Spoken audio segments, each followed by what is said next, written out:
ಅದು ತಮ್ಮನ್ನು ತಮಗೆ ತಾವೇ ಸಮಾಧಾನ ಮಾಡ್ಕೊಳ್ಳೋದಕ್ಕೆ ಬಳಸ್ತಾ ಇರುವ ಶಬ್ದಗಳು, ಅಥವಾ ನಿಜವಾಗ್ಲೂ ಹಂಗೆ ಅನ್ಸುತ್ತಾ ನಿಮಗೆ? A less radical person has come ಅಂತ. ಟ್ರಂಪ್ ಮಾಡ್ತಿರೋ ಪ್ರತಿಯೊಂದು ಬಲವಂತವಾಗಿ ತಮಗೆ ತಾವು ಸಮಾಧಾನ ಮಾಡ್ಕೊಳ್ಳೋಕ್ಕೆ ಮಾಡ್ತಿದ್ದಾರೆ ಈಗ, because he doesn't have a way out. ಇರಾನಲ್ಲಿ ಇವತ್ತಿನ ಪರಿಸ್ಥಿತಿ ಏನಿದೆ ಅಂತ ಹೇಳಿದ್ರೆ, ನಾನು ಹೇಳಿದ್ದೀನಿ ಇದನ್ನು ಇಲ್ಲಿ, ಯಾವ ಒಂದು ಖಮೇನೀಸ್ ಇದ್ರು, ಆ ಖಮೇನೀಸ್ ಅವರ ಒಂದು ಸ್ಟ್ರಾಂಗ್ ಹೋಲ್ಡ್ ಏನಿತ್ತಲ್ಲ, ಆಫ್ಟರ್ ಇವರು ಯಾರು ದೊಡ್ಡ ಖಮೇನಿ ಅವರು ಹೋದ್ಮೇಲೆ, on the first day of the strike ayatollah ಅವ್ರು ಹೋದ್ಮೇಲೆ ಇವತ್ತೇನಿದೆ ಅವರ ಕಂಟ್ರೋಲ್, ಎಸ್ಪೆಷಲಿ ಈಗ ಅದು ಎಕ್ಸ್ಪೋಸ್ ಆಗಿಬಿಡ್ತು ಈಗ ವಾರಲ್ಲಿ. IRGC chief is running the country right now, ನಮಗದು ಗೊತ್ತಿಲ್ಲ. When he is running the country, basically ಒಂದು ರಿಲಿಜಿಯಸ್ ಫಂಡಮೆಂಟಲಿಸ್ಟ್ ರೆಜಿಮಿಂದ ಒಂದು ಹಾರ್ಡ್ ಲೈನರ್ ಮಿಲಿಟರಿ ರೆಜಿಮ್ಗೆ ಇವತ್ತು ಅಮೆರಿಕ ಅದನ್ನ ತನ್ನ ಸಾಧನೆ ಈಗ ಕೊಟ್ಟಿದ್ದಾರೆ IRGCಗೆ. ಇರಾನ್ ಜನದ ಪರಿಸ್ಥಿತಿ ಏನು? 28ನೇ ತಾರೀಕು ಡೊನಾಲ್ಡ್ ಟ್ರಂಪ್ ಏನು ಹೇಳಿದ್ರು, ನಾನು ಬರ್ತಾ ಇದ್ದೀನಿ ಇವತ್ತು ಒಂದು ದಿನದಲ್ಲಿ. ನಾನು ಅವರ ಪೂರ್ತಿ ಟ್ವೀಟ್ ಓದಿದ್ದೆ, ಇದೇ ಸ್ಟುಡಿಯೋಲ್ಲಿ ಕೂತ್ಕೊಂಡು ಆವತ್ತಿನ ದಿನ ಟ್ರೂತ್ ಸೋಷಿಯಲಲ್ಲಿ ಏನು ಬರೆದಿದ್ರು ಅಂತ. ನಾನು ಬರ್ತಾ ಇದ್ದೀನಿ, ಅಮೆರಿಕನ್ ಸೋಲ್ಜರ್ಸ್ ನಿಮಗೆ ಯಾರಿಗೂ ಇವತ್ತಿನವರೆಗೂ ಯಾವ ಅಮೆರಿಕದ ಅಧ್ಯಕ್ಷ ಕೊಡದಿದ್ದಂತಹ ಒಂದು ಗೋಲ್ಡನ್ ಆಪರ್ಚುನಿಟಿನ ಇವತ್ತು ನಾವು ಅಮೆರಿಕನ್ಸ್, ನಾನು ಪ್ರೆಸಿಡೆಂಟ್ ಆಗಿ ಯಾರು ಕೊಡದಿರ ಇರೋವಂಥದ್ದನ್ನು ನಾನು ಕೊಡ್ತಾ ಇದ್ದೀನಿ. ಬಾಚ್ಕೊಂಬಿಡಿ, ಅದನ್ನು ಬಾಚ್ಕೊಂಡು ನಿಮ್ಮ ಏನಿದೆ ಗೌರ್ಮೆಂಟ್ನ ಯು ಟೇಕ್ ಓವರ್ ಅಂತ.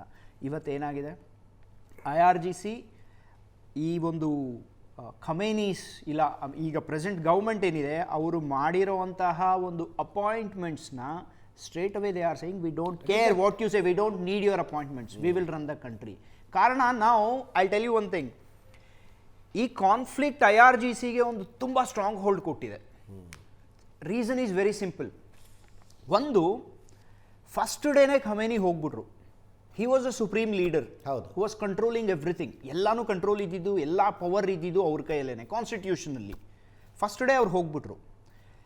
ಅದಾದಮೇಲೆ 2002 ಇಂದ 2007ವರೆಗೂ ಏನು ಅವ್ರು ಸ್ಟಡೀಸ್ ಮಾಡಿದ್ರು, ಅದ್ರ ಬೇಸಿಸ್ ಮೇಲೆ ಮೊಸಾಯಿಕ್ ಟ್ಯಾಕ್ಟಿಕ್ ತೊಗೊಂಬಂದ್ರು ಅವ್ರು. ಇದನ್ನು ಮೊಸಾಯಿಕ್ ಡಿಫೆನ್ಸ್ ಅಂತ ಏನು ಕರೀತಾರೆ ಅದನ್ನು. ಇವತ್ತು ಅದೇ ಮೊಸಾಯಿಕ್ ಡಿಫೆನ್ಸ್ ಇಲ್ದಿರ ಹೋಗಿದ್ದಿದ್ರೆ ಇರಾನ್ ಯಾವತ್ತೂ IRGCಯ ಒಂದು ಬ್ರೈನ್ ಚೈಲ್ಡ್ ಅದು. It is not from any religious leader are the supreme leader. ಅದು IRGCಯ ಒಂದು ಮಿಲಿಟರಿ ಸ್ಟಡಿ ಅದು. ಈ ಒಂದು ಡಾಕ್ಟ್ರಿನ್ ಏನು ಬಂತು ಅದು, ಈ ಡಾಕ್ಟ್ರಿನ್ ಬಂದು IRGC ಕ್ರಿಯೇಟ್ ಮಾಡಿದಂತಹ ಡಾಕ್ಟ್ರಿನ್ನ ಇವತ್ತು ಅವರು ಸ್ಟ್ರಾಂಗ್ ಆಗಿ ನಿಂತು ಕ್ಲೇಮ್ ಮಾಡ್ಬೋದು, ನಾವು ದೇಶನ ಉಳಿಸಿದ್ವಿ ಅಂತ. See, at the time of conflict ನೀವೆಲ್ಲಾದರೂ ನೋಡಿ, ತುಂಬ ಡಿಫ್ರೆನ್ಸಸ್ ಈಚೆ ಬರುತ್ತೆ. ನಮಗದು ಕಾಣಿಸ್ತಿರಲ್ಲ ಈಚೆ ಕಡೆ. ಒಬ್ಬ ಸ್ಟ್ರಾಂಗ್ ಲೀಡರ್ ಮೇಲ್ಗಡೆ ಇದ್ದಾನೆ ಅಂತ ಹೇಳಿದ್ರೆ ಸಮ್ಹೌ ಅದನ್ನು ಅವರು ಹೋಲ್ಡ್ ಮಾಡಿ ಇಟ್ಕೊಂಡಿರ್ತಾರೆ. ಆ ಲೀಡರಲ್ಲಿ ಹೋದರು ಅಂತ ಹೇಳಿದ್ರೆ ನೆಕ್ಸ್ಟ್ ಯಾರೇ ಬರ್ಬೋದು, ಅವ್ರನ್ನ ಡೆಫಿನೆಟ್ಲಿ ಟೆಸ್ಟ್ ಮಾಡೋವರೆಗೂ ಇನ್ನೊಂದು ಎಸ್ಟಾಬ್ಲಿಷ್ಮೆಂಟ್, ಯಾವ ಎಸ್ಟಾಬ್ಲಿಷ್ಮೆಂಟ್ ಆ ಸುಪ್ರೀಂ ಲೀಡರ್ ಕಂಟ್ರೋಲಲ್ಲಿ ಇತ್ತು, ಆ ಎಸ್ಟಾಬ್ಲಿಷ್ಮೆಂಟ್ ಅದನ್ನು ಒಪ್ಕೊಳ್ಳಲ್ಲ. That can be his son, which is happening right now. Mojtaba ಅವರು ಏನು ಮಾಡ್ತಿದ್ದಾರೆ, ಮುಜ್ತಬಾ ಖಮೇನಿನ IRGC ಅಕ್ಸೆಪ್ಟ್ ಮಾಡಿಲ್ಲ ಇವತ್ತಿಗೆ. ಎಲ್ಲಿ ಲೆಟ್ ಅಸ್ ಸೇ ಅಕಸ್ಮಾತ್ ಅಯಾತೊಲ್ಲಾ ಖಮೇನಿ ಇವತ್ತು ಬದುಕಿದ್ರು ಅಂತ ಹೇಳಿದಿದ್ರೆ ಸ್ಟೇಟ್ಮೆಂಟ್ಸ್ ಬರ್ತಾ ಇರಲಿಲ್ವಾ? He would have ruled everything. Where is Mojtaba Khamenei? ಏನು ಬರ್ತಿದೆ ಅವರಿಂದ? ಅನ್ನೋ ಥರದ ಚರ್ಚೆಗಳು ಇದಾವೆ. ನಾನೊಂದು quick opinion Sanjeev Kumar sir ತಗೊಳ್ತೀನಿ. Is the new leader less radical sir, Donald Trump claim ಮಾಡ್ತಾ ಇರೋ ರೀತಿಯಲ್ಲಿ? ಡೊನಾಲ್ಡ್ ಟ್ರಂಪ್ ಕ್ಲೇಮ್ ಮಾಡ್ತಾ ಇರ್ಬೋದು, ಬಟ್ ಇಲ್ಲಿ ರಾಡಿಕಲಿಸಂ ಪ್ರಶ್ನೆ ಬಂದಾಗ ಈಗ ಇಮ್ಮಿಡಿಯೇಟ್ ಆಗಿ IRGC ಆಯ್ತು ಅಥವಾ ಇವೆಲ್ಲ ಒಂದು ಸಪೋರ್ಟ್ ಬೇಸ್ ಏನಿದೆಯಲ್ಲ, ಈಗ ಸಡನ್ ಆಗಿ ಏನು ಎಕ್ಸಿಸ್ಟಿಂಗ್ ಸ್ಟ್ರಕ್ಚರ್ಸ್ ಇದೆಯಲ್ಲ, ಒಂದು ಆಲ್ಮೋಸ್ಟ್ ಒಂದು 50 ವರ್ಷದಿಂದ ಕ್ರಿಯೇಟ್ ಮಾಡಿದ ಸ್ಟ್ರಕ್ಚರ್ಸ್, ಅದು ಇಮಿಡಿಯೇಟ್ ಆಗಿ ಡಿಸಾಲ್ವ್ ಆಗುತ್ತೆ ಅನ್ನೋದು ಡೊನಾಲ್ಡ್ ಟ್ರಂಪ್ ಅವರು ಒಂದು ಕನಸದು. ಕಾರಣ ಯಾಕಪ್ಪ ಅಂತಂದ್ರೆ, ಈಗ ನೋಡ್ರಿ, ಇರಾಕ್ ಎಕ್ಸಾಂಪಲ್ ಆಗ್ಲಿ, ತಾಲಿಬಾನ್ ರಿವೈವಲ್ ಆಗ್ಲಿ, ಅದೆರಡು ಒಂದು, ಅಥವಾ ವಿಯೆಟ್ನಾಂ, ಇವು 3 ಎಕ್ಸಾಂಪಲ್ ತಗೊಂಡ್ರೆ ಯಾವ ಒಂದು ಉದ್ದೇಶ ಇಟ್ಕೊಂಡು ಈಗ ರಾಡಿಕಲಿಸಮ್ ನಿರ್ಣಾಮ ಮಾಡ್ಬೇಕು ಅಂತಂದು ಈ ಒಂದು ಯುದ್ಧಕ್ಕೆ ಅಮೆರಿಕ ಇಳಿದಿತ್ತು. ಹೋದ್ ಸಲ ಇಳಿದಿರ್ಲಿಲ್ಲ ಇಸ್ರೇಲ್ ಇರಾನ್ ಯುದ್ಧದಲ್ಲಿ, ಈ ಸರಿ ಇಳಿದಿದ್ದು ಟ್ರಂಪ್ ಅವರ ಒಂದು ಮೇನ್ ಉದ್ದೇಶಪ್ಪ ರೆಜಿಮ್ ಚೇಂಜು, ರಾಡಿಕಲಿಸಮ್. ಆದ್ರೆ ನಾವು ರಾಡಿಕಲಿಸಮ್ನ ಒಂದು ಸ್ಟಡಿ ಮಾಡಿ ನೋಡಿದಾಗ, ಥಿಯೋರಿಟಿಕಲ್ ಸ್ಟಡಿ ಮಾಡಿ ನೋಡಿ, ಅದನ್ನೊಂದು ಪ್ರಾಕ್ಟಿಕಲ್ ಆಗಿ ಏನೊಂದು ಕೇಸ್ ಸ್ಟಡೀಸ್ ಇದಾವಲ್ಲ, ಅವನ್ನೆಲ್ಲವನ್ನು ಎಕ್ಸಾಂಪಲ್ ನೋಡಿದಾಗ ಅದು ರಿವೈವಲ್ ಆಗೋ ಚಾನ್ಸಸ್ ಜಾಸ್ತಿನೇ ಇರುತ್ತೆ as A backlash effect. Okay ಅದಕ್ಕೆ ಇರಾಕ್ ಅಲ್ಲಿ ಯಾವ ರೀತಿ ಆಯ್ತಪ್ಪ ಅಂತಂದ್ರೆ, ಅಲ್ಲಿ ಒಂದು ಏನು ಸುನ್ನಿ ಒಂದು ಅನ್ರೆಸ್ಟ್ ಏನಿತ್ತಲ್ಲ, ಅದು ಐಸಿಸ್ ಮೂಲಕ ಎಕ್ಸ್ಪ್ರೆಸ್ ಆಯ್ತು. ಸುನ್ನಿ ಕಮಾಂಡರ್ಸ್ ಎಲ್ಲ ಹೋಗಿ ಐಸಿಸ್ ಜಾಯ್ನ್ ಆದ್ರು, ಆಯ್ತಾ. ಶಿಯಾ ಒಂದು ಅನ್ರೆಸ್ಟ್ ಏನಿರುತ್ತಲ್ಲ ಅದೆಲ್ಲ ಇರಾನ್ ಪರವಾಗಿ ಹೋಯ್ತು. ಅದೇ ರೀತಿಯಾಗಿ ಇವೆಲ್ಲ ಕಾಂಪ್ಲೆಕ್ಸ್. ಈಗ ನೋಡ್ರಿ, ಲೆಬನಾನ್, ಸಿರಿಯಾ, ಇವೆಲ್ಲದರಲ್ಲೂ ಅಮೆರಿಕ ಇಂಟರ್ವೀನ್ ಆಗಿತ್ತು. ಬಟ್ ಈಗ ಎಂಡ್ ರಿಸಲ್ಟ್ ಏನಿದೆಯಪ್ಪ, ಸದ್ಯಕ್ಕೆ ಬ್ಯಾಕ್ ಟು ಸ್ಕ್ವೇರ್ ಒನ್ ಅಂತೀವಲ್ಲ, ವಾಪಸ್ back to square one.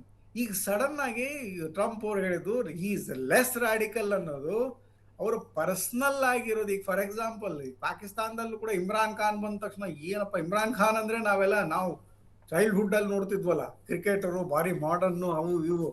But Imran Khan fully pander to the radical lobby. ಇಲ್ಲಿ ಪರ್ಸನಾಲಿಟಿ ಫ್ಯಾಕ್ಟರ್ ಇಂಪಾರ್ಟೆಂಟ್ ಆಗಲ್ಲ, ಅಲ್ಲಿ ಎಕ್ಸಿಸ್ಟಿಂಗ್ ಸ್ಟ್ರಕ್ಚರ್ ಏನ್ ಕ್ರಿಯೇಟ್ ಆಗಿದೆ, ಇದು ಒಂದೆರಡು ದಿನದಲ್ಲಿ ಕ್ರಿಯೇಟ್ ಆಗಿಲ್ಲ. 1955 ಅಲ್ಲಿ ಏನ್ ಅವಾಗ ಅಮೆರಿಕ ಇಂಟರ್ವೀನ್ ಮಾಡಿ ಇರಾನಿಯನ್ ಪ್ರೈಮ್ ಮಿನಿಸ್ಟರ್ನ CIA ಡಿಸ್ಲಾಜ್ ಮಾಡಿ ಜೈಲಿಗೆ ಕಳಿಸ್ತು.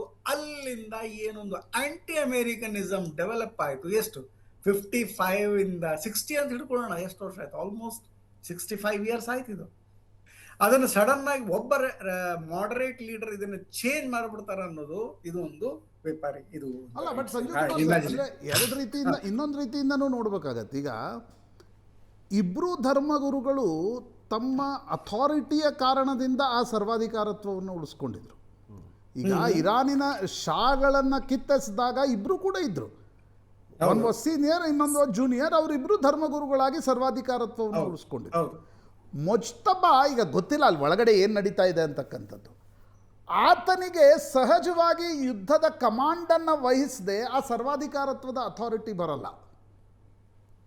ಈಗ ನಿಮ್ಗೆ ಇಡೀ ದೇಶದಲ್ಲಿ ಈಗ ನಾರ್ತ್ ಕೊರಿಯಾದಲ್ಲಿ ನಡೀತು, ಆತ ವಾರಸುದಾರಿಕೆಯ ಕಾರಣದಿಂದ ಆ ದೇಶದ ಮುಖ್ಯಸ್ಥನಾದ, ಆತ ಅದನ್ನು ವಹಿಸ್ಕೊಂಡು ಹೋಗ್ಬಿಟ್ಟ. ಆದರೆ ಇಲ್ಲಿ ಈ ಯುದ್ಧದಲ್ಲಿ ಒಂದು ವೇಳೆ IRGC ಪಂಡಿತ್ ಅವ್ರು ಹೇಳದಂತೆ ಇಡೀ ಕಮಾಂಡದ ನೇತೃತ್ವವನ್ನು ವಹಿಸಿದ್ರೆ ಅದರ ಲೀಡರ್ಶಿಪ್ ಹೈರಾರ್ಕಿ ಮತ್ತು ಸ್ಟ್ರಕ್ಚರಲ್ಲಲ್ಲಿ ಏನಾದರೂ ಬದಲಾವಣೆ ಆಗುತ್ತಾ ಅನ್ನೋದು ಕುತೂಹಲ ಇರಾನ್ನಲ್ಲಿ.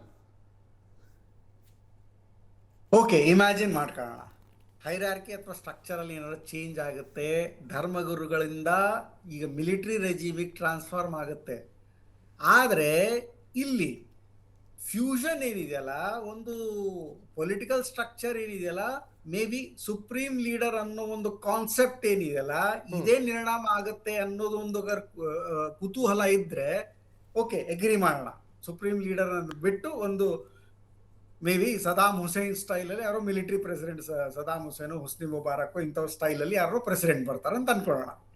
ಆದ್ರೆ ಅವ್ರಿಗೆ ಕಂಟ್ರಿ ರನ್ ಮಾಡಕ್ಕೆ ಯಾರು ಸಪೋರ್ಟ್ ಬೇಕು? ಏನದು ಕೌನ್ಸಿಲ್ ಇದೆಯಲ್ಲ, ಸುಪ್ರೀಂ ಸುಪ್ರೀಂ ಕೌನ್ಸಿಲ್ ಏನಿದೆಯಲ್ಲ, ಇದರ ಅಥಾರಿಟಿ ರೆಡ್ಯೂಸ್ ಆಗೋದು ಸದ್ಯಕ್ಕೆ ಆಗಲಾರದ ಒಂದು ಪರಿಸ್ಥಿತಿ ಅಂತ ಅನಿಸ್ತಾ ಇದೆ. ಇಲ್ಲ, ಬಟ್ ಅಫ್ಘಾನಿಸ್ತಾನದಲ್ಲೂ ನೋಡಿದ್ವಲ್ಲ, ಲೋಯಾ ಜಿರ್ಗಾ ಕಡೆ ಅಥಾರಿಟಿ ಇದ್ರೂ ಕೂಡ ಕೊನೆಗೆ ಮುಲ್ಲಾ ಉಮರ್ ಬಂದು ಕೂತ್ಕೊಂಡಿದ್ದ. ಆ ರೀತಿಯ ಪರಿಸ್ಥಿತಿ ಬರ್ಬೋದಾ?